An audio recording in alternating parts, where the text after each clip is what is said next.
Hi, good morning, good afternoon, and good evening to you. That depends on where you are watching me from.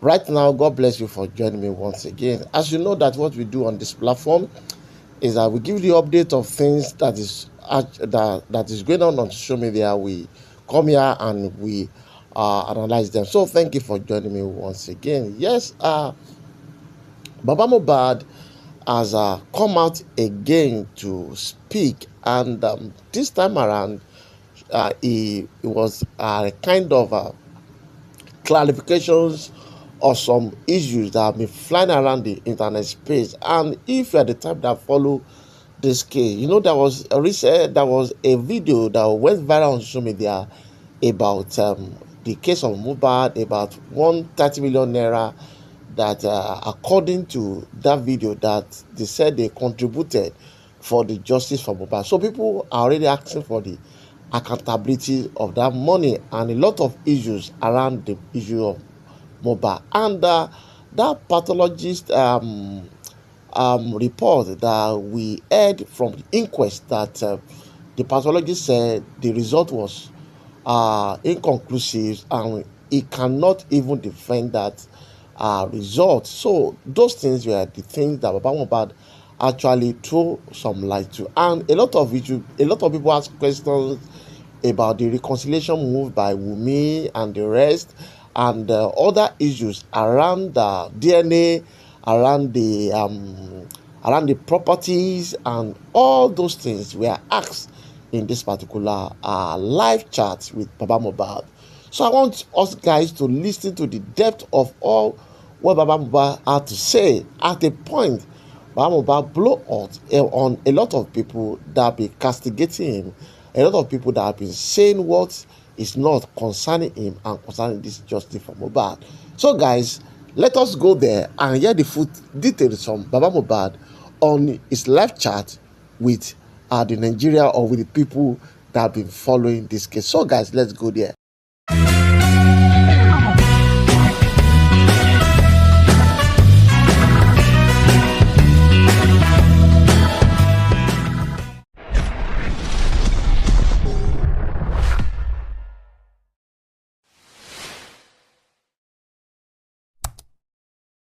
At least àti tí débi tá ń lọ, so ẹ jọ̀wọ́ ìwòye mi ṣe I'm not much educated, but ìwòye mi nínú tí mo rí ó dàbí wípé ó fẹ́ fa ọwọ́ ìdájọ́ yẹn sẹ́yìn gẹ́gẹ́ bí olóye kájọ fi òye wò.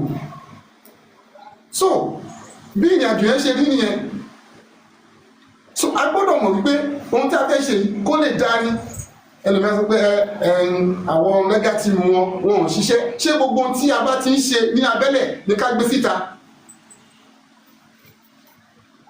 Ẹni tó bá gbọ́n tó sọ pé ẹnìkan ò gbọ́n, ẹ sọ pé irú ẹ̀ bàbá ọ̀bọ ni. Ó gbọ́n ó sọ pé ẹnìkan ò gbọ́n, bàbá ọ̀bọ irú èèyàn bẹ́ẹ̀ ó yẹ kán ṣe báyìí, ó yẹ kán ṣe báyìí. Àwọn tó wà in charge yẹn ṣe é rò pé àwọn náà ẹ̀yin náà ẹ wo lẹ̀kẹ́ wọn náà ẹ wo ẹni tí ó ń báyàn ẹ wo ìsọ̀rọ̀ sí Sanchitu ẹ wo. Wọ́n ní bàbá ẹ gbóhùn sílẹ̀, ó ní à ń sọ̀rọ̀ nípa ikú ẹni kò ń gbóhùn sílẹ̀. À ń sọ̀rọ̀ nípa ẹ̀mí ẹni kò ń gbóhùn sílẹ̀. Kò sí ìgbà tí àkókò tí bá ti ń gbọ́ gbogbo àwọn ọ̀rọ̀ wọ̀nyí ó máa ń fa nǹkan mí sí mi lára bí wọ́n ti ń play orin ẹni. Máa wò pé ká lè sọ pé ó dẹ̀ dìde àbí ká lè sọ pé wọ́n wá dà gbà là. So bí ara mi ṣe ń rí láti rí justice yẹn, ẹnìkan wá tó sọ pé òun nífẹ̀ẹ́ ọmọ yẹn ju èmi lọ. Lóhun tí mo fi àárọ̀ ayé mi ṣe, lóhun tí mo fi ọjọ́ ayé mi ṣe. Oríṣiríṣi ọkùnrin ló wà, ṣùgbọ́n mo máa ń kọrin kan nínú ìjọ Ọlọ́run pé ọkùnrin gidi lémi, ọkùnrin gidi lémi, èmi tọ́jú àyà o, kò tún ṣe ké ọmọ mi, ọkùnrin gidi lémi. So àwọn kùdìẹ̀kùdìẹ̀ tó yọjú yìí ó jẹ́ kí n mọ̀ wípé gẹ́gẹ́ bí ọkùnrin náà a gbọ́dọ̀ dúró ṣe ojúṣe ẹ, má fi ojúṣe ẹ fún ẹlòmíì ṣe. Báwo lọ̀rọ̀ bá ṣe lè ìbáṣe rí lẹ́nu mi ní ọjọ́ ìní ní àwọn tó ń pa ìtàn oníburúkú yìí ká wọ́n sọ pé ṣèbí bàbá ìfilẹ̀ ní àkókò kan ṣèbí bàbá ẹ̀ sọ pé òun mọ̀ nígbà kan. Kì í ṣe èmi. Mo pàdé ìránṣẹ́ kan lẹ́nu sà, ó jẹ́ ẹni tí ó máa ń gbéṣẹ́ kápẹ́ńtà fún mi. Wọ́n wá ń pè mí pé níbo ni ọ̀rọ̀ ọmọ ìdé dúró níbi tí mo ti ń bá ẹni yẹn sọ̀rọ̀. Ìyẹn ọmọ aláṣẹ ìlú wa, ọmọ aláṣẹ ìlú tí mo kọ́lé sí. Ó ní báwo lọ̀rọ̀ ọmọ yìí, omi tún gbọ́ lójú mi ni. Ṣùgbọ́n èmi àtọmọ yẹn ló máa ń rí papọ̀ tó máa ń gbéṣẹ́ fún. So òun lẹ́nu mi kọ́ wá sọ pé àwọn interest, we public, we have interest. You have interest, your interest is not more than mine. An interest ẹ pàwọ́pọ̀ pẹ̀lú mi láti pé kò ibi tí à ń lọ rèé.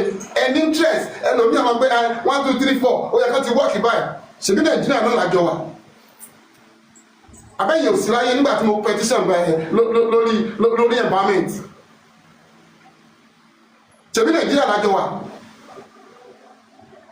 Now lọ́yà yóò ní adájọ́ ò ní kí ẹnikẹ́ni má sọ̀rọ̀, everybody free láti sọ̀rọ̀. So I wasn't happy nígbà tí mo gbọ́ pé wọ́n tún bí adájọ́ yẹn pé kò fún wọn ní ààyè kí ni. Ṣé àwọn tó wà bẹ́ẹ̀ ò ṣiṣẹ́ tó ní ìbéèrè mi nìyẹn. Ẹ jẹ́ ká bira wa léèrè. Baba is proof alright in many ways.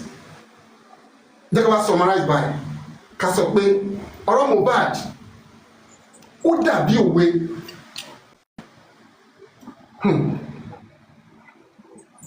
Ọ̀rọ̀ yìí dàbí òwe o, òwe lọ̀rọ̀ Jésù. Fún gbogbo onígbàgbọ́ ayé, ẹnikẹ́ni tó bá fẹ́ mọ̀rọ̀ Ọlọ́run ẹ jẹ́ kó padà sínú ìwé òwe. Ọ̀rọ̀ Mohbad ọmọ alọ́ba ó dàbí òwe o, òwe lọ̀rọ̀ Jésù. Ẹ̀yin náà ẹ wo oríṣiríṣi tá à ń rí, ẹ wo oríṣiríṣi à ń rí àwọn tó ń bá jẹ. Kí ọmọkùnrin kókó bí 15 people sínú ilé wọ́n jẹ lára ẹ̀. Àwọn igi dá ayé fò. Kò sẹ́ni tó ní boldness láti sọ pé nǹkan báyìí ni mo rí. Oníkálùkù ń yẹ eré ara ẹ̀. Tí ìbá wá weakness ìjọ yẹn kọ́. So àti ẹ̀ ní gbọ́n kankan. So ọ̀rọ̀ Mohbad dàbí òwe. Ọ̀rọ̀ Emmanuel ọmọ alọ́ba ó dàbí òwe dẹ̀ lọ́rọ̀ Jésù. So ẹni tó bá létí tó bá dẹ̀ fẹ́ kọ́gbọ́n kó kọ́gbọ́n ní ọ̀pọ̀lọpọ̀ lórí ọ̀rọ̀ Mohbad. So gẹ́gẹ́ bí mo ṣe máa ń gẹ́gẹ́ bí ìṣe mi, ọ̀pọ̀ ọ̀rọ̀ kágbọ̀n afẹ́fẹ́ ló máa ń gbé lọ. Ibi tí mo ti bẹ̀rẹ̀ ọ̀rọ̀ yẹn ni mo fẹ́ kí wọ́n gangan kó o fi mú nǹkankan, o gbọ́dọ̀ ní kankan dì mú gẹ́gẹ́ bí ìránṣẹ́ Ọlọ́run. Mo fi bá wa sọ pé tí ìgbà tí Ọlọ́run dá ayé àti ọ̀run ní àtètèkọ́ṣe, ó dá ayé àti ọ̀run, ó wá ní àwọn pọ̀tù kankan tó bá lè ṣẹlẹ̀ sí Ọlọ́run torí kúrukùrù kan nínú ẹ̀, nínú mẹ́rin àwọn èèyàn ibi ló yẹ kán gbà, ibi ló yẹ kán gbà, ibi ló yẹ kán gbà.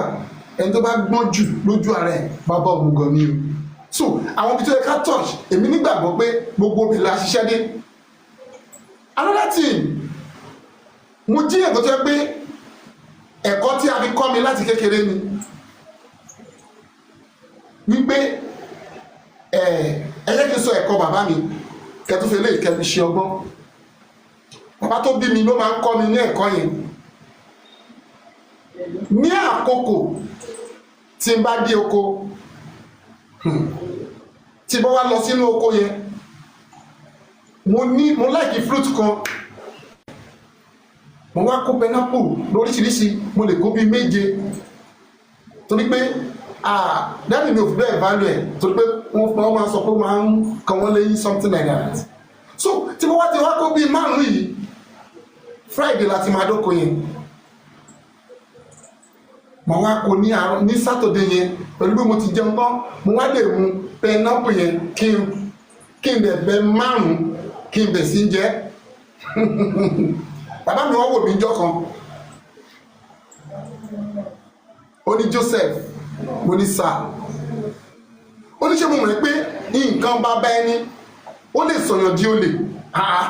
Dádì, ìsọ́nà tẹ fún mi ni mò ń tẹ̀lé, ẹni kí n má dóko olóko mi ò débẹ̀. Ẹni àgbẹ̀, ohun tó ń pè ní àgbẹ̀ ni pé ibi tí ilẹ̀ bàbá mi dé mi ò gbọ́dọ̀ kọjá bẹ̀, pé mi ò gbọ́dọ̀ kọjá bíi, mo ní mi ò kọjá gbogbo tẹ́ni kí n má kọjá. Ó ní mo kárí ọmọ mi, ó ní ṣùgbọ́n nǹkan bàbá ẹni ó lè sọ̀yàn di olè. Mo ní lọ́nà wo? Mo wá farabalẹ̀ láti kọ́ ọgbọ́n tí mo kọ́ gbà yẹn kò tó yé mi, ṣùgbọ́n ní àkókò yìí ló jẹ́ kí n mọ̀ wípé ẹ̀kọ́ gidi ni bàbá mi kọ́ mi.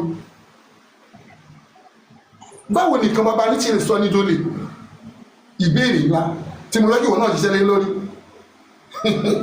So bàbá mi wá jẹ́ kó jẹ́ wípé torí pé ó jẹ́ nǹkan bàbá mi yẹn, ìgbà tó yẹ kí n jẹ iyọ̀ kan kí n dúró, mo lọ ń kó 5. Ó ní òun mọ̀ pé mi ì lọ sóko lóko, mi ò jalè rí, mi ò bá wọn náà láìkì níbẹ̀, mo dẹ̀ ń wá sóko, mo dẹ̀ ń bá ṣiṣẹ́. Ó ní ṣùgbọ́n nǹkan bàbá ẹni lè sọ ní dolè. So that means anything tó bá ń ṣe in life, máa kọ́ṣọ́ ara ẹ̀. Ohun tó mi débi ọ̀rọ̀ ẹni nípa láti give updates lórí ọ̀rọ̀ owó, ẹni wọn tó kọ́kọ́ fún ẹlòmí àti ẹ̀kọ́ àpẹẹlẹ mi, a ní bàbá yẹn 419, bàbá yẹn mo jíyàn kó tó yẹ pé mo kórìíra ìwọ̀sí. So ó yẹ kí n give updates lórí pé bóyá wọ́n dáwó wọ́n ṣe, ṣùgbọ́n mi ò tí ì lè ṣe ní àkókò ìtorí pé ohun tí à ń ṣe ó sì ń continue. Ẹni tí a bá fẹ́ ṣe òun náà láì fi ṣe, tí a bá wá ṣe tó ti gbé bá rẹ̀ gbè, gbogbo ẹ̀ ni màá ṣe àlàyé. So bóyá mo ní access pé bóyá àyè àkáǹtì ni ó ṣàwọ̀ báǹkì, ó jáde, gbogbo tó lè jáde gbogbo ẹ̀ ló wà written. I could remember nígbà tó ṣe mi àti ọ̀rẹ́ mi Bukky Jesse, bàbá mo ṣe gbá nígbà tí mo lọ paint statement of account, mo send yẹ sí, nígbà tó máa padà dé ó wá ṣe rẹ́kọ̀dù mi, ṣùgbọ́n etí tó gbá lọ ó gbá bọ̀ mọ́ pé bàbá I'm sorry, bàbá mi ò mọ irú èèyàn mi tó ríyàn bẹ́ẹ̀ yẹn lẹ́jẹ̀, ṣùgbọ́n kò yí ọ̀pọ̀lọpọ̀. So èmi fi àkókò yìí sọ fún yín gẹ́gẹ́ bí ẹni tí ó ń support justice, kò sóhun tó burú tí a bá béèrè pé báwo ni ẹ ṣe náwó, tí a bá béèrè privately mo lè sọ díẹ̀ nínú àwọn host yẹn.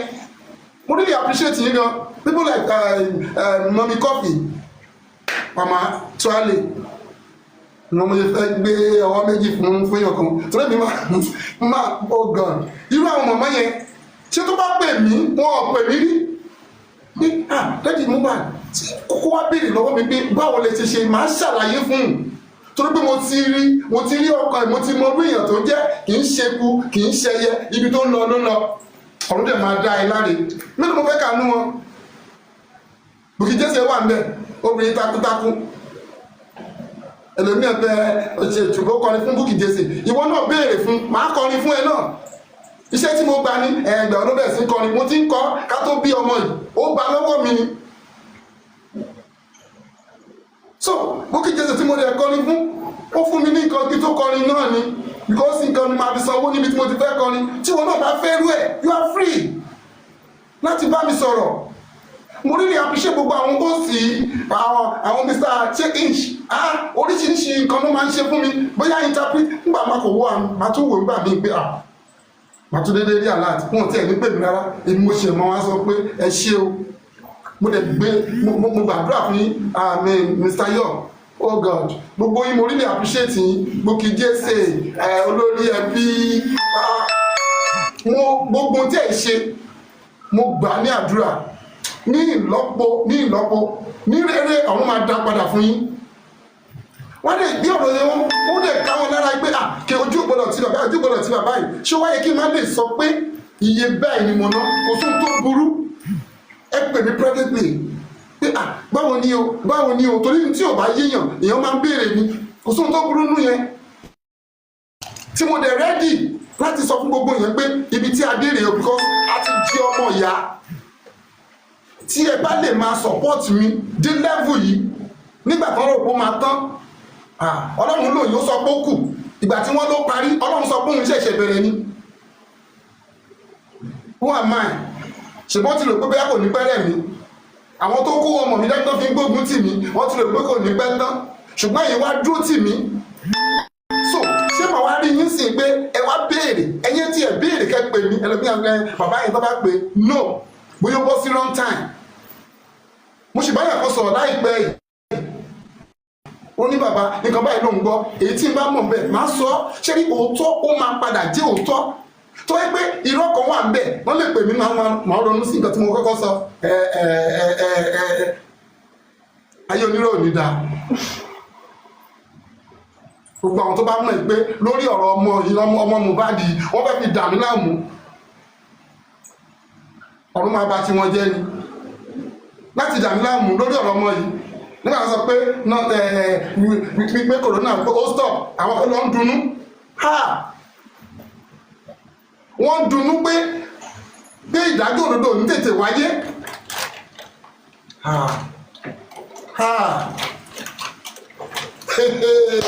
wọ́n lè ń pe ajá lọ́bọ fún gbogbo ènìyàn lórí ọ̀rọ̀ justice yìí òyìnbó kan bá mi sọ̀rọ̀ níbi 3 days ago ó sì ń sunkún lórí ọ̀rọ̀ Mohbad ẹnìkan tó pẹ̀lẹ́ ní ẹbí ẹ̀ ó dẹ̀ ń dunnú wọ́n dẹ̀ ń fẹ̀yìn kòrónà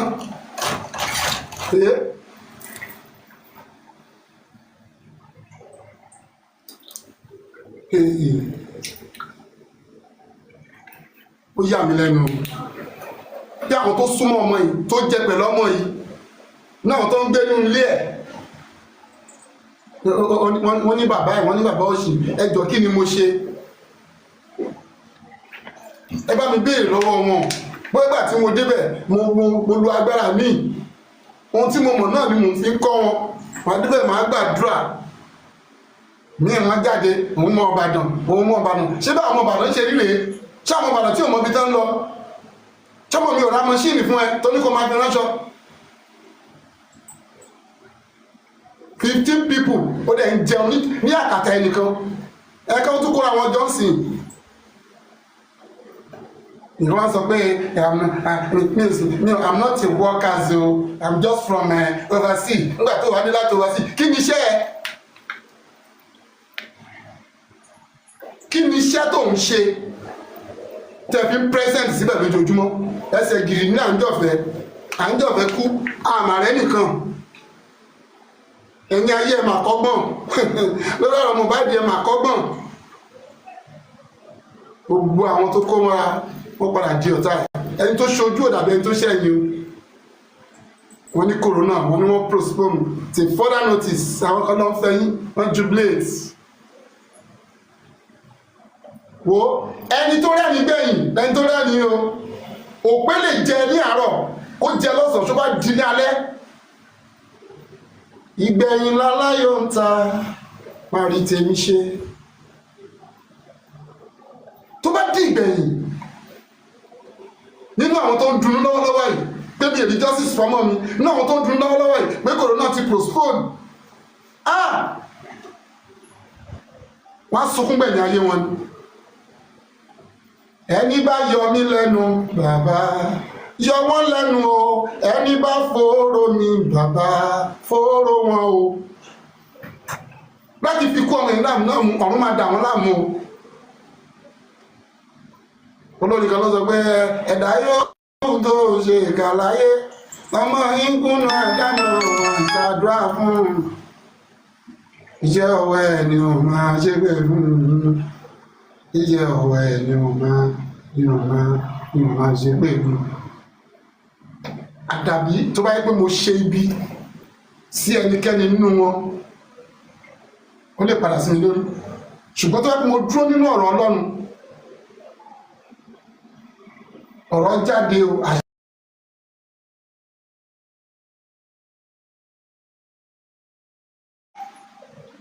oníjànú torí bí tí wọ́n rò ní pé ó máa tó tán, who is the carpenter? Àánú rẹ̀ ó lò wá lè rọ̀ òjò rẹ̀ lé wa, ẹ̀jẹ̀ ti fó àtẹ́ra ti rìn ilẹ̀ yọ lọ́pọ̀lọpọ̀ àánú rẹ̀ bàbá wa ọ̀run làwa tọrọ, àbíyamọ kì í gbàgbé ọmọ rẹ̀, Jésù má gbàgbé mi. So gẹ́gẹ́ bí ìṣe mi, ẹnikẹ́ni tó bá ní ìbéèrè ẹ jẹ́ kó béèrè, gbogbo tó bá béèrè mo rẹ́dì láti sọ èsì ẹ̀. Each as usual ẹ jọ̀ọ́ ẹ bá mi interpret fún àwọn ènìyàn. Ẹ ṣé gan. Thank you. Yes, thanks so much, sir. Mr. Joseph Oluwabamiwo Aloba. We really appreciate you. Before we go ahead into the interpretation, we want to use this medium on the behalf of the good people that are seeking justice for Mohbad. We want to appreciate you, sir. Thank you for everything that you are doing. We love you, and we that will love you, we are more than all those people that are outside there. And we are all here to show the fact that we are standing right behind you. There is absolutely nothing that anybody is going to say. We know that you are not there, but then we are going to represent you well, because you are a father that is worth emulating. I have said this before, and I'm going to say it again. Whosoever it is that is abusing you, whosoever it is that is worrying you, whosoever it is that is cursing you, is because they don't have a father like you. Because if you don't have something, you can't know the value of that thing. So having said that, thank you so much, sir. Thank you. We are right behind you. You can see people calling you the best father, and they are not just saying that, they are saying that because that is who you are. You are the best father. You are an example, a good example to several people, not just on the TikTok. The other day, someone entered on the platform when you were here, and the person just dropped a comment. You are the best father, and then someone screenshotted it to me, and the person sent it to me, and that's the son of the president, because I needed to go and verify the account. That was the account of Sheyi Tinubu, who entered briefly and just typed, "You are a good father," and I'm sure he meant that those set of people that are abusing you, nobody can write anything about their own father. Nobody knows their own father. That's the reason why they can come outside and say all manner of things. But thank you so much, sir. Thank you for all that you do. Now let me quickly go for the sake of so many of us that don't understand Yoruba. I'm just gonna go into the interpretation now. And when Baba came out, he actually appreciated everybody. Then he went into the story of the creation to cite an example. He said, when God created the heavens and the earth, it was without form and void, meaning it was not perfect. Therefore, nobody in life is perfect, and that example goes to all of the hosts. Baba is asking everybody, Baba is requesting from all of the hosts, including everybody, because we are all together, that we should remain focused, we should remain resolute on the cause of justice for Mohbad, that we should not waver, we should not drag back. We should focus on the cause of justice for Mohbad, irrespective of the distraction that is happening everywhere, irrespective of the kind of narration that people are trying to push outside there. And if you are a host and you know you are a good host, that you are standing for the cause of justice for Mohbad, kindly know that that word of appreciation goes to you, and he loves you. Baba then went on to talk about the corona, a little brief about the corona, which is actually one of the things that he will want us to focus on today. Talking about some of the things that happened at the corona, most especially the toxicology, which the pathologist, he was baffled by some of the things that happened at that inquest. That if the pathologist had come out to say we are still in the process, we are still looking for one or two things that might have happened, he would have said, okay, no problem. But when the pathologist and the result came out inconclusive, he was worried that why will you come out and tell us that the result result is inconclusive. And the Sanshitu went ahead to ask the pathologist several questions, among which he asked that, did you work on the Mohbad's head, the skull, did you work on his head? And the pathologist said he couldn't answer. He said no, they didn't work on the head. And the Sanshitu also went ahead to say, okay, where is the stamp of the Pennsylvania, because you claim you did the test at NMS Pennsylvania, and he could not answer. And Sanshitu was like, how can you accept a toxicology result without the stamp of the lab where you said you went to carry out the test? Who are those that handed over the samples to the lab? The man who was dumbfounded, he could not say anything concerning that. Then he gave Mr. Joseph, which is Baba Mohbad, an idea that there is something that is hidden, which is one of the reasons why he is still standing. Said that is anything, absolutely anything that is behind the cause of his son's death, he is ready to look for it, and the cause of justice is a must. There is no going back. Justice is a must. Then he also went ahead to address some set of people that took some steps to actually draw us back on the cause of the coroner inquest, which is the Ada and Smith. He said, if you claim that you are looking for justice for Mohbad, if you claim you represent the public, why are you still drawing us back? Why did you have to go and get a stay of proceeding in order to suspend the coroner inquest? If you claim that you are actually seeking justice for Mohbad, then you shouldn't have gone that way, which means there is something behind the action that was carried out by those legal body that said they were representing the public.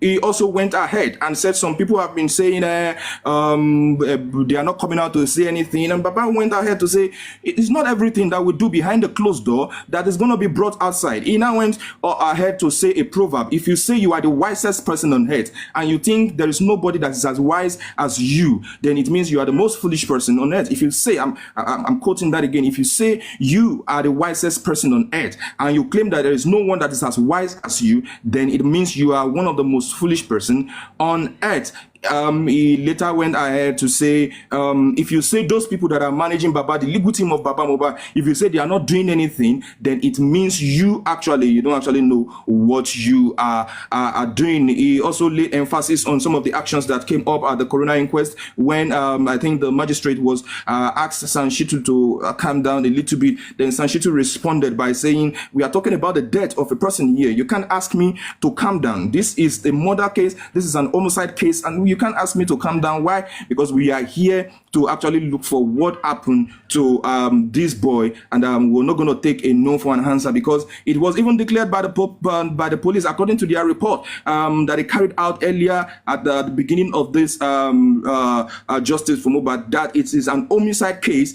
So in an homicide case, you don't expect me to just keep quiet and just take things easy. We are here for a serious business. Then Baba Mohbad actually went ahead also to say this, that whosoever it is that you are in this cause of justice for Mohbad, your effort is highly appreciated.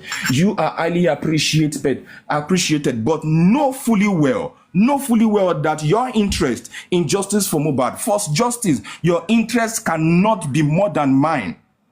And this is a good message to every one of us, including myself, who claim that we are seeking justice for Mohbad. Baba Mohbad's interest, he said his interest for justice for his son cannot be, nobody's interest can be more than his own interest in this movement. Therefore, he wants justice, and he's going to do the best thing, and he's going to pursue after it legally to make sure that he gets justice for his son. He appreciates everybody's effort, but he's making it clear to every one of us that his own interest, nobody can surpass his interest for justice for Mohbad. And he also went ahead to say that how can we say this in the later future, when every one of us, we are passing down this history to our children, that 15 people were living in Mohbad's house and no single one person can come out to say this was what happened. Nobody can boldly come out to say this was what happened happen to him. But 15 people can gather together and eat his food. Then there's a proverb in Yoruba that says, Igida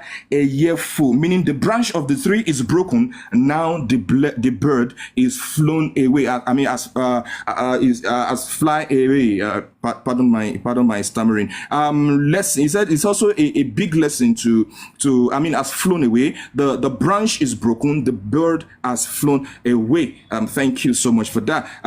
He also said there is a lesson he learned from his father. Talking about Mr. Joseph Aloba said there is a lesson he learned from his father. He said back then when they go to the farm, because it's his father's farm, he will just harvest about 5 pineapple on a Saturday morning, and after eating everything, he will now sit down and cut the pineapple and start eating the pineapple. He said he will cut. Then one day, his father just called on him and said, what you are doing, do you know that your father's thing can make you to become a thief? And he was like, no, this is, father, it's you. Whatever it is that is yours also belong to me. But the moral of the lesson that he was trying to bring out from that place is that he is a person that is disciplined. He has learned lessons from his father. He is a man that is disciplined. And when it comes to money, people are talking about 30 million. People are talking about Baba Mohbad has access to this thing. They have removed all the money. They have spent all the money. They have done this. They have done that. He said he's a man of discipline. And he is a man that does not like to be dragged for any reason. So therefore, he does whatever it is that he needed to do. He does them in a better way and in a good way that he can give account to, for it. Therefore, for people that are saying money this, money that, he said there was a time when BJ talked about the money in Access Bank, and he went and he printed everything for BJ. And when BJ saw it, BJ was like, "Oh, okay, Baba, I'm sorry. I'm so sorry for this. I'm so sorry for that." He said he also wished to give accounts. So people that are requesting for accountability, he said he also wished to give account for everything. But since we are still in the process of it is not yet time. But he's promising everybody that whenever it is time, when we get justice, he's gonna come out and he's gonna give account for absolutely everything and all the money and all the help that everybody gave to him. He also addressed the issue of those that were happy because the inquest was suspended. He said, Lomaju, the end will justify the means. Then he also emphatically now, he also spoke about Damola. He said Damola that is claiming is from Ibadan, while he appreciates every good citizen of Oyo State, that Damola that is claiming that is from Ibadan, that when Mohbad was buying machine for you to sew clothes so that you can see money to eat, because as you were walking, you were Rakojo, Mohbad needed to buy machine for you. Damola, Mohbad needed to buy machine for you so that at least you will see small money from it, and you will be able to take care of yourself. Meaning Mohbad was the one that actually empowered you in one way or the other. Then for the guy that came spending, that said he was in abroad, Darosa that claimed he was in abroad, that he is the one that first visited abroad, blah blah blah.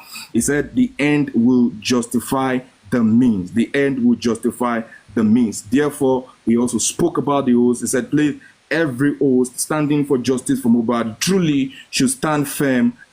There is no need to waver. There is no need to be distracted. Thank you so much, sir. I don't know, sir, if you still want to add anything, sir. Yeah, thank you very much. Maybe I would like to invite you, maybe one-on-ones, me and you, to share something together. I want to learn from you, because the way you grab everything, I was so happy. And what I missed that I wanted to add join is about the Karima, because she was trying to let us have the justice. So I really appreciate her also. So thank you very much. So anybody that have question, let me know and bring them up so that I can answer their question. Thank you very much. Okay. So thank you so much, sir. So ladies and gentlemen, just like you heard, Baba Mohbad is also appreciating Mrs. Karimot for all her effort, because he perceives that for everything that she is doing, she also wants justice. Baba Mohbad is using this medium to openly appreciate her for everything that she is doing. Now, ladies and gentlemen, we're going to be bringing people up now. please and please, we know that you want to pray for Baba Mohbad. We know that you want to celebrate Baba Mohbad. We know that you want to, pray for him and inspire him and motivate him and encourage him. But we will also like that you also ask him important questions, most especially what happened at the inquest, the last inquest. Thank you so much. So we're going to be bringing us up. Thank you so much. Yeah, and we're going to be timing ourselves because today is Sunday. Baba needs to rest, but there's a need for him to come out today so that he will come and address the public based on one or two things. And thank you so much. So we're going to be bringing people up now. Thank you. If I bring you up, Mr. Uluomo, good evening to you. Thank you so much for joining us today. Thank you. What is your question for Baba Mohbad? Let's make it 33 minutes. Thank you so much. And I'm sorry, Mr. Uluomo, before you go ahead, I just want to use this medium also to appreciate Mr. Muyiwa is in the building. That is the big one that you see. Want to use this medium to appreciate Mr. Muyiwa for standing by Mr. Joseph Aloba Mohbad's dad. And in absentia on this platform, we also want to use this medium to appreciate Mr. Gregzy for standing by Baba Mohbad and every other person that is honest with this justice for Mohbad. Mr. Uluomo, over to you. Your question. Thank you so much. Hello, Daddy. Mokinyisa, I thank you. I'm very, very happy to be able to have a conversation with you today, sir. Inú mi dùn gan ni. Ní agbára Ọlọ́run, eléyìí àṣemọ ló máa jẹ́. Tún ní ṣeré eléyìí fún yín lágbára Ọlọ́run. Àwọn ọmọ yín tó kù, ààbò Ọlọ́run á dájú lórí wọn. Gbogbo ẹnikẹ́ni tó wá ń gbìyànjú láti pé kí justice wà látòrí ẹni tó ń comment, látòrí ẹni tó ń fi owó ra data láti fi gbọ́ nǹkan tó ń ṣẹlẹ̀ ní tòótọ́ tó ń jà fún justice lágbọ́lọ́ ẹni kò ní fojú sunkún ọmọ. Kí má gba time much, mo dúpẹ́ lọ́wọ́ Mr. Muyiwa náà. God bless you, sir. Each talk, God bless you. God bless everyone seeking for justice, genuinely seeking for justice. Sir, ìbéèrè méjì péré ni mo ní. Èyí tẹ́ bá lè dáhùn nú ẹ̀ ò ní kẹ́ ẹ dáhùn, sir. Ìkíní ò ní wípé nípa corona inquest tó parí yìí, ǹjẹ́ àwọn kan pè yín lẹ́yìn ìṣẹ̀lẹ̀ tí pé postponement yẹn until further notice?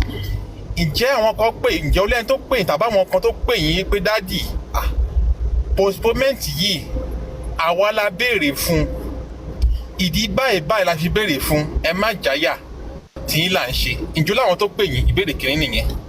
Ìbéèrè kejì, sà, awuyewuye àwọn ọ̀rọ̀ kan tí ń lọ lábẹ́lẹ̀ lẹ́nu ọjọ́ mẹ́ta wípé wọ́n ní àwọn ẹbí Alọ́ba àtàwọn kan wọ́n fẹ́ lọ ṣèpàdé kí wọ́n lè mú ọ̀rọ̀ yìí kí wọ́n lè dá lórí ẹlòmíì.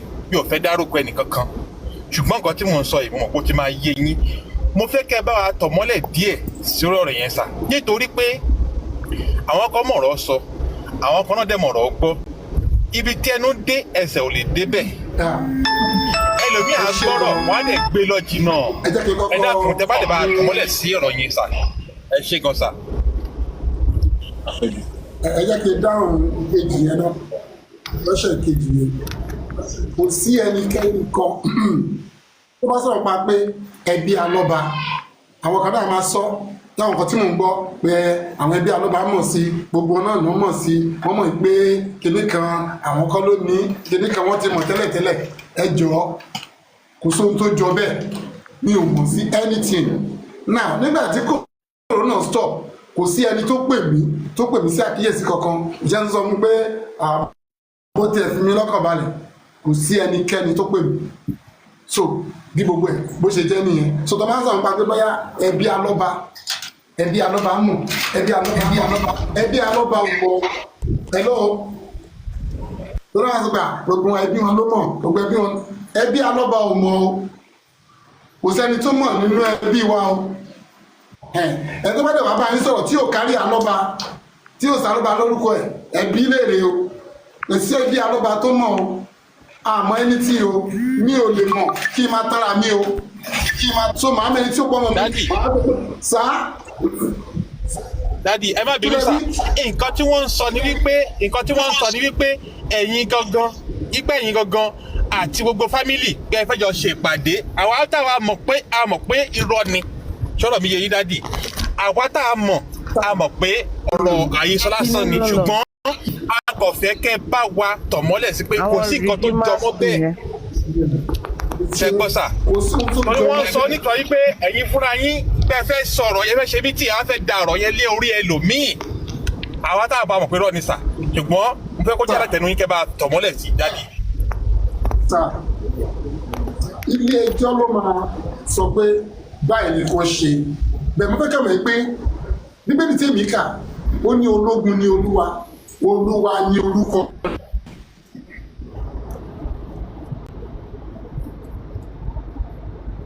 tí ọlọ́run gan ò ní pé arìngì gan o tí wọ́n ní pé ní rí yìí ọlọ́run gan ò jẹ́ pé so pé wọ́n settle out of court wọ́n ti fẹ́ ṣe mítì kan wọ́n ti fẹ́ ṣe ọkọ̀ ń wá rúmọ̀sì ni ẹ ti jẹ́ kí n tún tọ̀ mọ́lẹ̀ sí àárín yẹn ṣé rí ọmọ tí wọ́n gbè ní Mohbad yìí tí n bá fèèlì ẹ̀ èmi gan ò ní dáríjì ra mi lórí ọ̀rọ̀ justice yìí no going back a gbọ́dọ̀ torí ṣé rí orúkọ rere wọ́n ní ó sòjú wúrà àti fàdákà lọ ṣé torí owó tó máa tán àwọn tó náwó náà lánàá dà ọmọ wọn ò ń jìyà ẹ̀ lẹ́ni àwọn orúkọ kan wà tí a máa pè lórílẹ̀‐èdè yìí tó yẹ pé wọ́n ní níbo ló ti wá ẹ jẹ́ kí n fi yẹ sáàpù kan béèrè pé bàbá Awólọ́wọ̀ kí wọ́n á béèrè lọ́wọ́ pé Awólọ́wọ̀ ni mò ń jẹ́ wọ́n á béèrè pé Awólọ́wọ̀ èwo ṣé ti kẹ́lẹ́ kí ni wọ́n rí fáàsì bàbá wa tó lọ so ó lọ a sì ń sọ̀rọ̀ nípa orúkọ rẹ̀ ẹ wo Fẹlá náà sorry to mention this kò sí mi ò rí orin kan pàtàkì tí àwọn ọmọ yìí kọ bẹ̀tún tí bàbá wọn ti ṣe ó ti kọ orin yẹn sílẹ̀ tó bá wá dórí stage tó bá wá sọ̀rọ̀ nípa orin bàbá wọn fún wọn láàyè ni torí wípé ó ti ṣiṣẹ́ yẹn lẹ̀ fún wọn lẹ́gẹ̀sì tí ọmọ ìwà múlẹ̀ ṣé màá wá torí owó màá wá torí aṣọ màá torí ipò ẹ wo èyí tí mo tún fẹ́ fi kún ni pé ẹ yẹ kẹ́ ẹ mọ ibi tí mo ti wá ẹ̀kọ́ tí bàbá mi kọ́ mi yẹn mo sì ń lò ó pé nǹkan bàbá ẹni lè sọ̀yàn tó lè bẹ́ẹ̀ ṣe ń wò mí ẹ má jẹ́ kí n máa sọ àṣírí ara mi ṣùgbọ́n mo rí ara mi ju ẹlòmíì lọ ni mo fi bá yín sọ pé ológun ni olúwa o no going back a gbọ́dọ̀ mọ ẹkú tó pa Mohbad ẹ máa sọ pé ẹlòmíì àkọ́dé. God bless you. Ẹ ṣé gan daddy. Baby ojú báyìí náà lọ. Ẹ ṣé gan sir. Thank you sir. Before you, Mr. Oluomo, Mr. Muyiwa, you want to say something? Thank you so much. Yeah. Good morning, good evening, and then good afternoon. So wherever you are listening. So to the answer to Mr. Oluomo questions, there is an insinuation. The family is aware that some people, maybe some blogger, are putting a narrative out there that you want to put what happened to Mohbad on Prime Boy. Let's call a spade a spade. That narrative henceforth should stop. Reason is that we are still in the process of unravel what killed Mohbad. The court is still in process. Let's wait for the court. That narrative, once again, Aloba is speaking on behalf of Aloba in the whole universe, and then on behalf of all the family of Aloba, all the supporters of Aloba, is saying that narrative, whoever is putting that narrative out there should stop it. Because as of today, there's no court, there's no law that has put that narrative out there. We should stop that. We should allow the coroner inquest to finish and allow the coroner inquest to lay their case to the appropriate authority. That insinuation is not coming from Aloba. Let please, whoever, which group that is doing that narration should desist from it. Please. Thank you. Thank you so much. Thank you so much. Ladies and gentlemen, just like you have heard, The family of Aloba is not holding any meeting in order to push the case on anybody. They are ready to follow the court. It is the court and the court and the law that would determine the people that are responsible. The family of Aloba is not working on putting the case on Prime Boy or any other person. The law should take its course. Thank you so much. Love me more. Let's have you. Love me more. Thank you so much.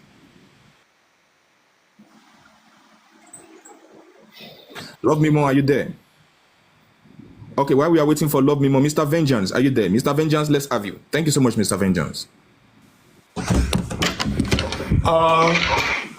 evening, Baba Mohbad. It is well with you, sir. It is well with you. It is well with you.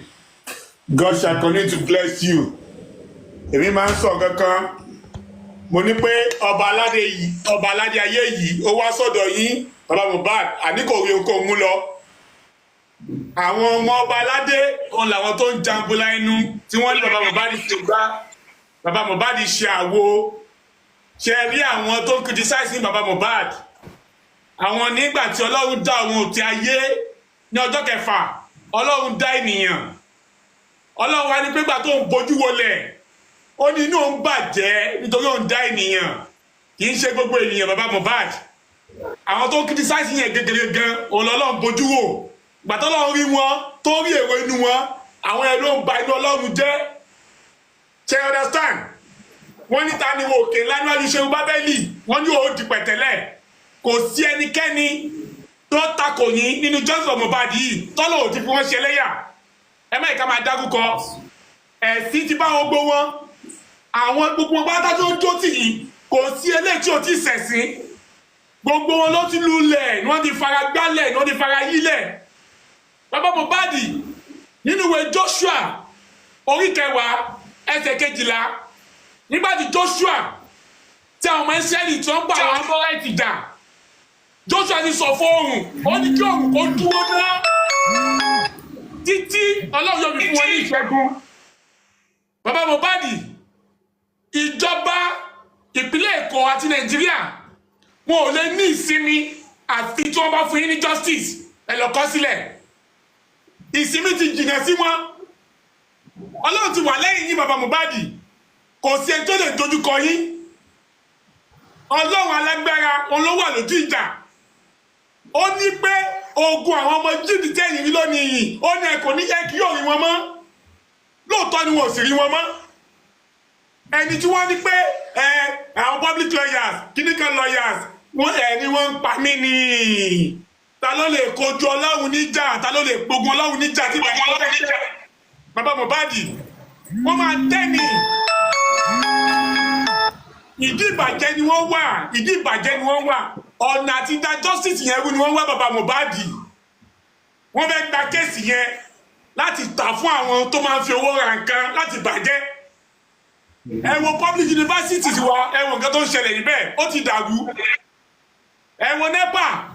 Public amenities ni wọ́n pe o, kí ló ṣẹlẹ̀ sí NEPA? Ó ti dàrú. Public refineries, kí ló ṣẹlẹ̀ sí báyìí? Kò sílẹ̀ tó ń ṣiṣẹ́ bẹ̀ mọ́. Ẹ wo Nàìjíríà, ẹ wo bá ṣe jẹ gbèsè tó. Public náà ni wọ́n máa pè. Anything tó bá ti sọ pé public wọ́n máa ń dàrú ni. Baba Mohbad wọ́n wà pẹ̀lú yín. Wọn ò lè gba kéèsì lọ́wọ́ yín nítorí Ọlọ́run wà lójú iṣẹ́. Gbogbo àwọn alágbára wọn lọ́lọ́ máa bìlú lẹ̀. Gbogbo ìjọba wọn lọ́lọ́ máa fàyà pẹ́rẹpẹ́rẹ. Ojú ò lè tì í Baba Mohbad. Èmi ò ní question fún yín o, àdúrà lè ń gbà fún yín. Nítorí mo wò lọ síwájú, mo wò lọ sí ẹ̀yìn.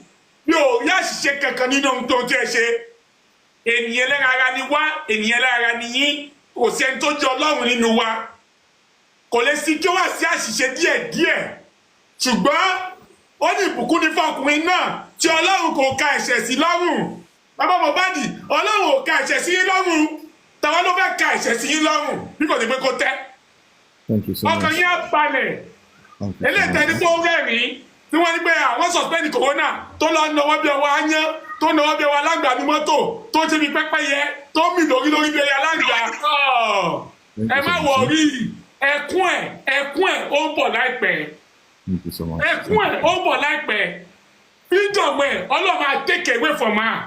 ẹ fi ọkàn balẹ̀ àwọn aṣúre fún yín o ẹ ò ní ṣìṣe ọ ẹ ní ṣílẹ̀ tẹ̀ àwọn adúró tì yín ọlọ́run á dá ìkọlọ yín padà ẹ ní bá nìkan ṣayé yín ọkàn yẹn balẹ̀ bí omi àfòwúrọ̀ pọ́n ní o ẹ ní rògùn bànújẹ́ láyé àdúrà gbogbo àwọn tó ń dẹ̀nà injustice lórí ayé yín ọlọ́run yóò mú wá sí ìmúṣẹ ẹni ìbùkún ni yín ẹ ní dẹni ẹ̀tẹ́ ẹni ayẹyẹ ni yín ẹ ní dẹni yẹyẹ ẹ ò ṣe rere bàbá Mohbad a wà lẹ́yìn ibi ké tẹ bá wọ wájú a ò rí wa tẹ bá wọ ẹ̀yìn a ò rí wa tẹ bá wọ ẹbí kìbi ẹ máa rí wa. This battle is of the Lord. It is justice or nothing. It is justice for Mohbad or nothing. We are not going to be swayed. We are not going to relax. We mostly supporting this justice. Heaven shall grant us justice. God bless you, Baba Mohbad. God bless you, Baba Mohbad. God bless you, Baba Mohbad. It is well with you. Thank you very much. Thank you so much, Mr. Vengeance, for that one. Thank you for the words of encouragement. Without further ado, Nation Zone, please, let's make it 33 minutes. 33 minutes. Our questions, let's make it 33 minutes. Nation Zone, thank you so much. Nation Zone, are you there? While we are waiting for Nation Zone, Yeye Babagua, let's have you, ma. Yeye Babagua, let's have you, ma'am. Thank you so much. Ekale Baba Mohbad, mo kí yín daddy. Ekale ma. Yes, sir. Baba mi. Good to see you, Daddy. May the Lord continue to uphold you. I don't want to take much of your time. I greet Uncle Muyiwa. Good evening, Uncle. God bless you. Daddy, Ọlọ́run á túbọ̀ máa fún yín agbára. There is one thing that I appreciate about you, your consistency, your honesty, and your uprightness. Dúró gẹ́gẹ́ bí bàbá tó fi ń yangàn. You are such a wonderful father, Baba, and don't ever think less of yourself. People who have spoken before me have asked some of the questions I really want to ask, but I have two further clarifications that I would like either you or Uncle Muyiwa to expatiate more on. One is about this 30 million that is going around. You have spoken about it, Baba, which I am comfortable with, that 130 million was not spent on autopsy and toxicology. And if at all it was spent, at the end of the day, because that is the way we see it. We have only just started. So I understand that obviously at the end of the day, you are a man of integrity. You come back and explain to us how everything has been. And I just want us to maybe further say more. Okay, it never existed, or maybe it was just like just saying something. It's not that it did existed. That is number one. Then number two is about the pathology and the sham report that was presented at the last coroner inquest. Baba and Uncle Muyiwa, I want us to dig deeper, because if a report was presented and the person who presented this report is unable to defend the report that he presented, hey Joe, what are we talking about? It's a sham report. That report does not exist. There is no truth in that report at all. It's all crap, cock and bull. What are we doing about this? We knew and we heard from third parties that Sanshitu went back and forth with this pathologist. Please, we want to request for a CTC report of what transpired at the last inquest between the judge, the people who attended. Especially me, I'm really interested in the pathology and the Sanshitu one. But please, could you make this available for all the hosts, the genuine lovers of justice for Mohbad, so we can have a proper insight of what actually happened? Professionals will be able to sit down and think further as well. Thank you very much. Thank you so much, Babagua. Thank you, ma. The first question will be directed to Baba, while the second question will go to Mr. Muyiwa. Baba, about the 30 million naira, your answer, sir. Thank you so much. Sorry, Baba. I will answer the two questions. So leave Baba out of the two questions. First and foremost, I want the whole world to exercise patience on the issue of money. If I'm not wrong, when we are looking for pathologists to do what the government asks us to do the autopsy and toxicology, the family and the lawyers and the well-wishers, it took us painful way of seeing somebody that's going to do that. Everybody we approach, turn it down. Take it from me. Every pathology we approach, take it down. At a point in time, a pathology is meant to come from America Air. But that pathology to work in Nigeria, it needs a clarification from Nigeria Medical Associations, which we know we will not get. At the end of the day, the pathologist has too fair that, okay, he will take this job. There's an agreement. For me, for that pathology to work, we have to agree with that pathology. Please and please the whole world. We know we want justice. You know, you want to know what happened to Mohbad. You want to unravel what actually happened to that boy. Please, I want you to tarry a while. On the issue of money, let us get this. Every couple spent on that autopsy and toxicology will be revealed. Reason being that the people that want us to reveal what we're doing, they know why they are playing that kite. They know why they are playing that kite. We will not play into the hand. Please, we are at the crucial stage of what we'll be doing. Please, I beg the whole world, on the issue of baby money, on pathology, let us tarry on that. Please, bear me witness. Everyone bear me witness. Every kobo spent is going to be accounted for. That is on the issue of money. And then the second question, can you remind me? Kumiwa, it is about the pathology and the pathologist and the Sanshitu, the sham report. On that report, the first time that report was presented, and then when I read through, a seasoned investigators were assembled to unravel, is it even true that the Lagos State, the document they are present to the whole world, is it even true that result exists? We did that. It is established emphatically that result is rubbish. It does not exist. It's fake. When we present it to them, up to today, the government has not denied it. The Attorney General of Lagos State has not denied it.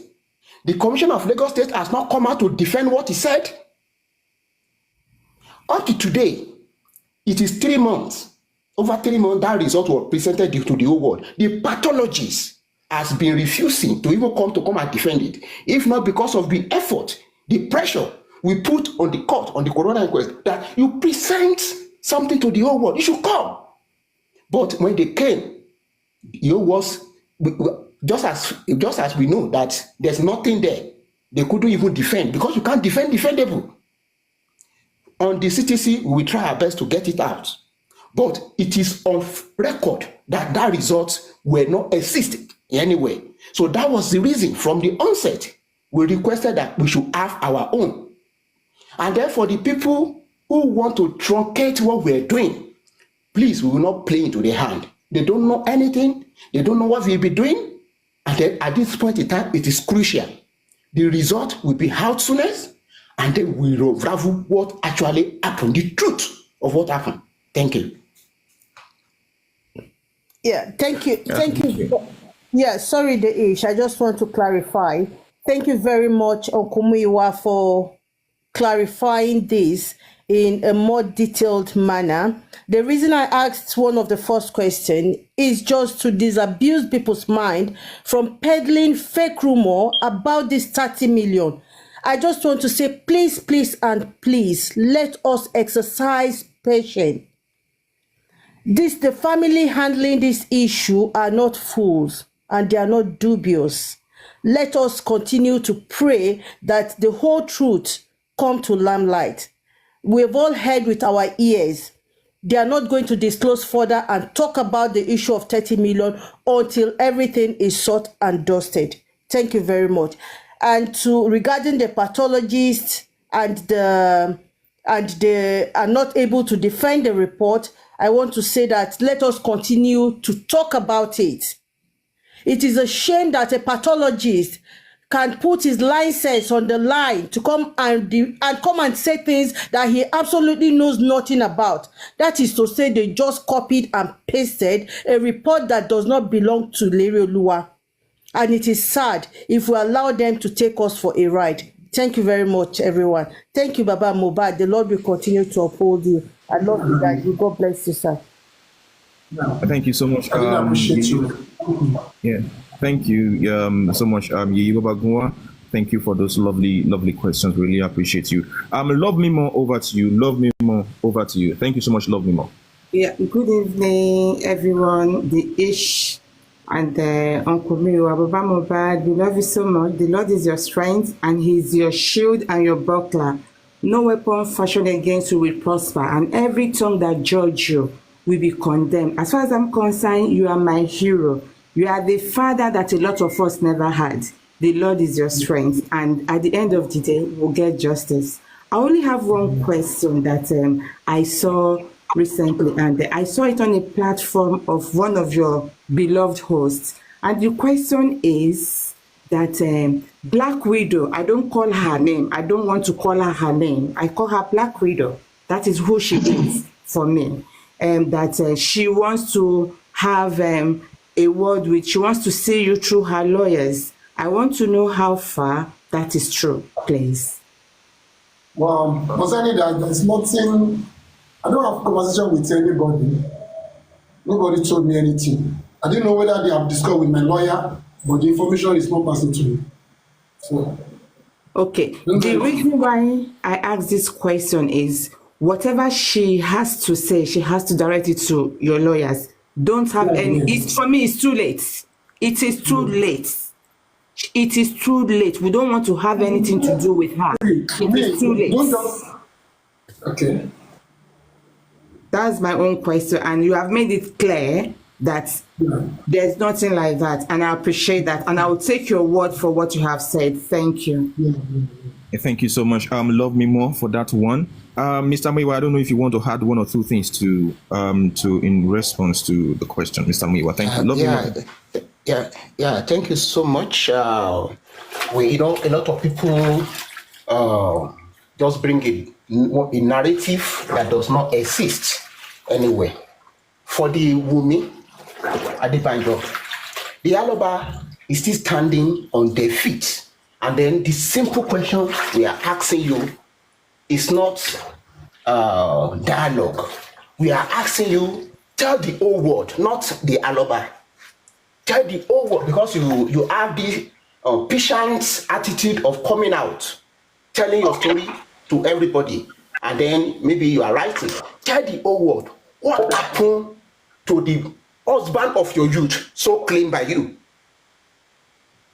What happened? That is what we are asking. The narrative of property, please desist from it. What happened to the to Larry Oluwa? Look, let me send this message to everybody. Money has always been the least of my problem in life. In fact, when I was growing up, money has always been the least of my problem. And then, what's it called? Joseph Aloba too. If money has been the biggest thing that he wanted, when his son was alive, he would have shown it to the whole world. He would have shown to his son that, come, I stood by you. It must be me first. Everybody saw who Joseph Aloba was when the 2 days Mohbad left this world. If Joseph Aloba was after money, Joseph Aloba won't be that wretched at that point in time. But he is so contented with who he is, what God made him. So money has never been the problem. And the money will not be the problem. The people who are giving a narrative about money, please, they should desist from it. Wunmi, once again, what happened to your so-called the husband of your youth is what we're asking for. And then it's not too big. For the whole world, for the past 1 year, come out and tell the whole truth. You say you know a lot. The a lot you know for just 1 day that Mohbad make you happy. For just 1 day that Mohbad made the whole of your family, the whole of your existence happy. History will not be kind to you if the way you are going, you stood against justice, and then the people who is even supporting you, the question they should ask you is that what killed the husband of your youth? History will not be kind to you if you don't tell the whole world what happened. If you have hand in it, if you know, you say you know a lot, come out and say the truth. Thank you. Thank you so much, Mr. Muiwa, for that one. Okay, God's protection. Let's have you. Thank you so much, God's protection. Ekalesa daddy, ekalesa gbogbo ilé, erasa daddy. Daddy ẹ wo, Ọlọ́run wà pẹ̀lú yín. Kò sí nǹkankan tó máa ṣe yín, bẹ́ẹ̀ dẹ̀ ni mímì kankan ò lè mì yín. Ẹni tó bá sọ pé bẹ́ẹ̀ ṣe ń béèrè ikú tó pa ọmọ yín lọ́wọ́ Wùmí, ẹni yẹn òun náà máa ṣánkú òjijì. Òun náà wọn kò ní rí justice fọmọ tiẹ̀. Fún gbogbo àwọn tó dẹ̀ wá ń béèrè accountability lọ́wọ́ wọn bàbá, tẹ́ ẹ bá rí àfùjẹ wọn bíi párí ẹṣin bẹ́ẹ̀ ló ṣe rí. Wọn ò lówó rí ìdílé wọn, kẹ́ bá àwọn tó ń béèrè accountability yìí, wọn ò dá 5 naira o. Wọn ò ní 5 naira sínú ẹ o, tó wá ń béèrè accountability tí ìyálà ìyá wọn kankan tí ò ṣiṣẹ́ fún lọ́wọ́ yín. Fún gbogbo fún àṣànà náà again níyẹn kí lórúkọ wèrè yìí, olóyún ẹyẹ yìí, ọmọ ọsàn. Bàbá ṣe mọ̀ pé Yorùbá máa ń pa òwe kan wàláhì mo ṣẹ̀ṣẹ̀ mọ̀ pé òwe Yorùbá yìí kò ń gbẹ̀yìn, kò sí kankan tó máa ń sọnù nínú òwe Yorùbá. Yorùbá ní tẹ́ ẹ bá rílé tó ń tòrò, ọmọ àlè ibẹ̀ ni ò tí ì dàgbà. Ṣé ẹ rí Wùmí ọmọ àlè ni nílé bàbá ẹ̀? Ẹ rí bó ṣe kó àwọn òbí ẹ̀ sí yọ́yọ́, ó tún wá gbọ́ ọmọ àlè wá. A ní Wùmí ò ṣe wedding, Wùmí lọ gbé picture ibi tí bàbá dádì ẹjọ́ sáì má bínú o, ibi tó ti dé fìlà fún yín, fìlà abetí ajábà ẹ mọ fìlà yẹn sà, ibi tó ti dé fìlà yẹn fún yín ó lọ gbé jáde. A tún béèrè lọ́wọ́ ẹ̀ pé Wùmí ò ṣe gbá, ó gbé jáde. Àwa ní kí Wùmí lọ ṣe DNA. Olórí burúkú ti mọ̀ pé ọmọ àlè ló ń gbé wá sí inú ìjọ mímọ́ olòṣì ọmọ. Ó wá lọ ń wú ní grandpa mama Mohbad. Ẹjọ́ ṣé grandpa mama Mohbad ṣó ó tún bá wa lọ ó jẹṣẹ́ ẹ̀ ni, torí wọ́n tún gbé grandpa mama Mohbad wọ́n tún gbé sẹ́gbẹ̀ẹ́ ọmọ wọn. Lọ́mọ yẹn náà bá ṣe rí eré. Ó rí ọmọ yẹn Ọlọ́run ẹ̀san. Ó ló jẹ́ kí Mohbad sọ Mohbad ní ṣé ẹ rí ìwọ àti àwọn tó ń kọ́ ẹ, ó ní gbogbo yín pátápátá lẹ máa ṣẹ̀sín Awórò. Ó ní gbogbo wọn pátápátá ló máa ṣẹ̀sín Awórò. Bàbá ẹ wo ẹni tó wà lẹ́yìn ẹ̀ bí ike, ẹ̀sìn tó ń ṣe bí eléyìí wà láì kò gba jáàmù. Ó ń ṣẹ̀sín kiri íńtánẹ́ẹ̀tì ni, kò sí jáàmù nínú ẹ̀sìn ẹlẹ́yà ẹ̀. Ẹlẹ́ẹ̀kejì ẹ wo ìyá tó tún tẹ̀lé náà. Ẹ wò bó ṣe ń ṣe ẹlẹ́yà kiri, ẹ wò wọ́n bó ṣe ń ṣe, ẹ wò wọ́n bó ṣe ń ṣe. Bàbá ẹ̀ ní ṣẹ̀sín. Èmi ti mọ̀ pé ó ń parọ́. Ṣé rí ọjọ́ ti kọ́ọ̀tù tí gbogbo wọn sọ pé àwọn wà nínú ìbànújẹ́, tí gbogbo èèyàn ń sọ pé ààyè mi, because èmi ti mọ̀ pé Wùmí ń parọ́ ni, èmi ti mọ̀ pé olórí burúkú ni. Èmi ti mọ̀ pé olórí burúkú ni, ó ti yé yín, olórí burúkú ni Wùmí. Torí bó ṣe máa ń parọ́ nìyẹn, kò ní déta wá sọ nǹkan tó ṣe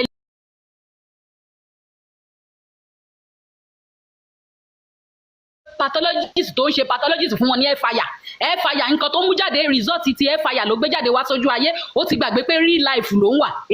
Pathologist ẹ̀fàyà nìyẹn, á dẹ̀ wá ṣàlàyé ara ẹ̀ tó bá yá. Justice yìí ẹni tó bá ní pé a ní gbà ẹ̀yìn ẹ̀ là á ti gbà á.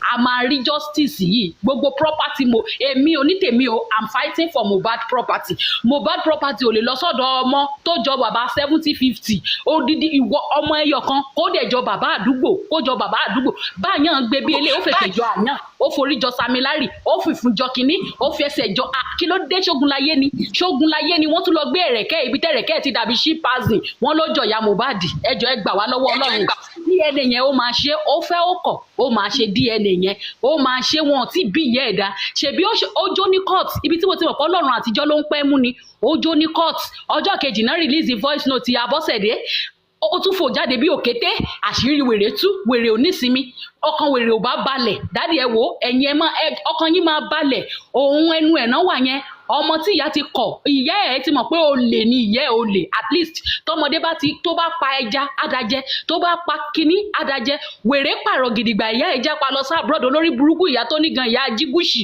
kò tún lè bá jẹnu àrọ̀ gidigba tó ṣe ó jápa kò lè gbàrọ̀ gidigba wá nígbà tó mọ̀ pọ́mọkọ́mọ lòún bí àwọn ìran òfò bàbá ẹ̀ ní rógun tẹ̀ tún fi gbọ́mọ sí mọ́ láyé yín gbogbo àwọn tó dẹ̀ ń tẹ̀lé Wùmí náà gbogbo wọn pátápátá ìbànújẹ́ tó yẹ kó jẹ́ ti yín tó yẹ kó jẹ́ ti gbogbo àwa tá à ń dúró ti Mohbad ó máa jẹ́ ti wọn ni lágbára Ọlọ́run àdàbí tí wọn ò bá ti mọ òótọ́ ọ̀rọ̀ nìkan ló kù bọ̀tọ́ bá ti mọ òótọ́ ọ̀rọ̀ tó lè jẹ́ pé Wùmí ló ju ìkòkò dúdú tó ju àdó tó dẹ̀ ju aṣọ funfun sínú bẹ́ríà Mohbad tó dẹ̀ sì ń bú bàbá lágbára Ọlọ́run ayé wọn ò ní nítumọ̀ wọ́n máa gbọ́ wọn sí ni lọ́dọọdún ni ẹ ṣé. Thank you. Okay, God's protection. Thank you so much, God's protection. For what you do for justice and God's protection. Samuel, you want to answer the question? Yes. Thank you, God protections. On the issue of DNA, we are in court on the issue of DNA, and then there's this jurisdiction that the lawyer used to say: any case in court, we should desist from talking about it, especially on the Baba's case. So because the case is in court, Baba has said that, okay, he wants to know the paternity of that boy. Fine. It is not small or it is not big for Baba to know. Everything that Mohbad has, either living or not living, the family has the authority to ask, okay, is it true this boy is for us, is for Aloba? And then since the case is in court, let us wait for the court to pronounce the way forward. The family has made the intention known that we want to know maybe truly the boy belongs to us. And then please, the boy either is for Aloba or it's not. Please, that boy came to this world innocently. It is just a pity that the situation that boy find himself through Wunmi. Please, let us just tarry away on the issue of DNA. We know it is a must, but let us desist from, because that case is in court. Thank you. Thank you so much, Mr. Miwa, for addressing that. Really appreciate you. Mrs. Lone Ranger, good evening, ma. Thank you so much, ma. Let's have you. Good evening, thank you. Good evening, good afternoon, everybody. Baba, good afternoon. How are you? I know we have not seen my face, but you will remember my voice. How are you coping? I hope you are fine. Yeah, really. Well, the only thing I would like to say is just to tell you to Yorùbá máa ń sọ̀rọ̀ kan ní kò wọ ẹ̀yìn ẹ̀ wò ó lọ́mọ ogun. Àwa kan wà tó jẹ́ pé we will never in this justice go against you. I'm not part of those that want accountability. I am part of those that want justice. My patience is top notch. I don't have platform, but I go to every platform to help Ginger so that we don't lose focus. Baba, nídìí kẹ́ wá ṣàlàyé fáwa kan o. Àwa ò wá accountability kiri o. loyalty làwa ń wá kẹ má di ẹ̀yìn kẹ máa sọ pé jẹ́ kí ẹ gbẹ̀bẹ̀ because àfẹ́ kẹ fojú wa gbolẹ̀ bá dẹ̀ ṣe fẹ́ fojú yín gbolẹ̀ mo dẹ̀ máa ń gbà ládùúrà lójoojúmọ́ pé ẹ̀mí yín á gùn kò dẹ̀ ní gùn nínú ìyà gbogbo aṣọ ìyàtọ̀ lòun ti bọ́ ní ọrùn yín ẹ̀ ní padà gbé wọ̀ mọ́ àwọn oore tí Mohbad ò ṣe fún yín tí ayé dì lọ́wọ́ mú tàn jẹ́ kó ṣe ńgbà tó wà ń bí yín ẹ̀yin náà ti rí i pé ó kú láti lè ṣe yín lóore yẹn kẹ má jìyà lásán lóòótọ́ kò sí pẹ̀lú wa mọ́ ṣùgbọ́n tí n bá ro ọ̀rọ̀ ẹ̀ nígbà míì tí mo wo àyè tó fi ilẹ̀ nǹkan tó ń ṣe ní ọ̀tún àti lósì mo gbàgbọ́ pé ó kú láti lè ṣe yín ní àwọn oore kan tí wọn ò fẹ́ kó ṣe fún yín ni a dẹ̀ máa mọ irú ikú tó pa á pẹ̀lú sùúrù láti dúró di ìjọba Lagos State àti Nàìjíríà as a whole ní agbára Ọlọ́run mo mọ̀ pé gbogbo ògo tolúwa ni lórí ọ̀rọ̀ yìí ẹni tó lọ court tó ń jó èmi mi ò sọ anything against ẹ̀ ju pé Ọlọ́run fi àṣírí ẹ̀ hàn fún wa ni tí ò bá jó kó yọ jáde ńbẹ̀ yẹn àwọn 10 nínú àwọn 100 tó ń support ẹ̀ ò ní pé ṣé ẹni tọ́kọ ẹ̀ kú rèé àwọn èèyàn rí ìṣesí àti ìhùwàsí ẹ̀ lórí ikú Mohbad àfẹni tó bá fẹ́ parọ́ tanra ẹ̀ àbí ẹni tó ti ń gbowó lọ́wọ́ ẹ̀ láti support ẹ̀ ìwà ẹ̀ ò jọ ẹni tí inú ẹ̀ bàjẹ́ láti ọjọ́ tán ti ń sin Mohbad lèmi ti mọ̀ lójú ibi tó ti fẹ́ bu yẹ̀pẹ̀ sórí ọmọkùnrin yẹn ṣùgbọ́n ẹni tí ó rò pé wọn ò lè mú òun Ọlọ́run ló máa ń fi fún èmi ò ní pé kí wọ́n máa sọ fún yín pé mo mọ̀ pé ọjọ́ kan mo ti bá yín sọ̀rọ̀ kan rí tẹ́ sọ pé ẹ̀yin lẹ lọ Ọ̀yọ́ tẹ́ ti Ọ̀yọ́ bọ̀ mo dẹ̀ bá yín sọ̀rọ̀ lọ́ọ̀yà nígbà yẹn ẹ dẹ̀ ṣàlàyé àwọn nǹkan kan fún mi mo dẹ̀ believe nínú ọpọlọ yín because kò sí nǹkan tẹ́ ẹ sọ tí mi ò bá bẹ́ẹ̀ tẹ́ bá dẹ̀ ti sọ̀rọ̀ fún mi tí mo bá bẹ́ẹ̀ báwo ni mo ṣe fẹ́ go against yín ìgbà tẹ́ ẹ sọ ọ̀rọ̀ yẹn fún mi mo fi sọ́wọ́ mi òsì kí n má lọ fi jẹun mo dẹ̀ ń rí ọ̀rọ̀ yẹn bẹ́ẹ̀ nísìnyí àfẹn tí ò bá ní sùúrù ọ̀rọ̀ ilé ẹjọ́ ọ̀rọ̀ èèyàn kú tí ò bá ti ṣojú ẹ tó sọ pé báyìí ló ṣe kú ó máa ń ṣòro láti wádìí ó dẹ̀ máa ń gba àsìkò gbogbo àwọn èèyàn tó ń kánjú mi ò ní dá wọn lẹ́bi bọ̀tá bá tiẹ̀ ń kánjú ẹ jẹ́ ká tún máa fi sùúrù sí ká tún máa dá àwọn ọ̀rọ̀ mìíràn rò because wọ́n máa ń pe kinní kan ní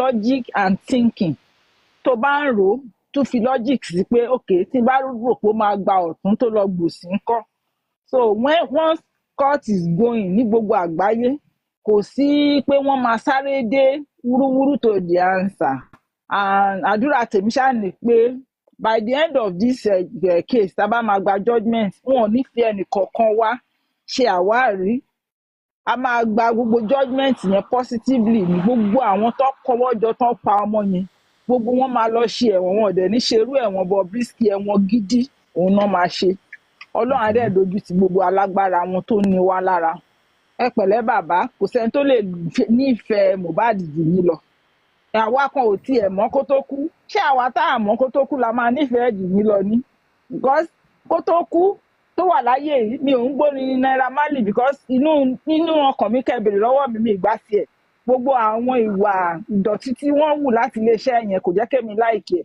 bọ̀ ìgbà tọ́mọ yìí kú tí mo lọ rí i mo wá bẹ̀rẹ̀ sí lọ ń gbọ́ orin àwọn orin ńláńláńlá tó ti kọ́ mo wá ní Naira Marley mo rò bóyá ó ní orin yìí but ṣé èmi tí mi ò mọ̀ nígbà tó wà láyé ni màá ní mo fẹ́ràn ẹ̀ jù yín lọ mo dẹ̀ dúpẹ́ lọ́wọ́ yín fún irú opportunity tẹ́ fún wa láti lè wá justice fún because tẹ́ bá ní kán máa wù ní ọjọ́ yẹn kò síbi tá a fẹ́ wà lénìí kẹ́ni ẹ ti sí nìyẹn kí yẹn máa lọ ẹ fẹ́ ṣe wàhálà a lè sí bí lénìí gbogbo àwọn public náà wọn ò ní rí nǹkan wá jà sí so to me you have been a wonderful daddy and you are the best father of 2023 2024 and years to come because ẹ ti ṣe exceptionally nǹkan tẹ́lẹ̀ mi ò lè ṣe each talk na you dey shut me up o you don start o thank you my timekeeper said I should go baba I wish you long life keep enjoying. Your face is good to me. I see you and I'm happy.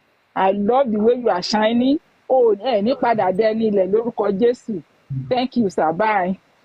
Thank you so much, Mo máa Mommy. fọlọ́pàá mú ẹ o. Mo máa fọlọ́pàá.